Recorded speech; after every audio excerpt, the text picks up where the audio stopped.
નમસ્કાર અમદાવાદ।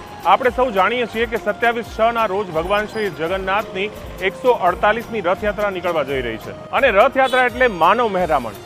ભગવાનના એક દર્શન માટે લાખો લોકો આવે ત્યારે ગુજરાત પોલીસ લોકોની સુરક્ષા માટે વ્યવસ્થા ગોઠવે છે। તો આ રથયાત્રામાં સૌ ભક્તોને સુરક્ષિત રીતે ભગવાનના દર્શન થાય એ માટે આપણે અમુક સાવચેતી રાખવા જણાવવા માંગીએ છીએ। જો તમે આવી ભીડમાં ફસાઈ જાવ છો તો શું કરશો? સ્ટેપ 1, આસપાસમાં બહાર નીકળવાના રસ્તાઓ પહેલાથી જ જાણી લેવા। સ્ટેપ 2, ગભરાશો નહીં, બૂમો પાડશો નહીં, તમારી ઉર્જા બચાવી રાખો।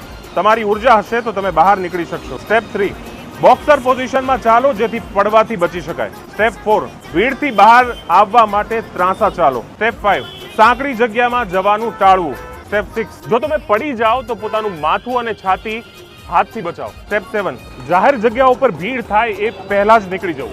તો ચાલો આ સૂચનાઓનો અમલ કરીએ અને સુરક્ષિત રહીએ। જય જગન્નાથ।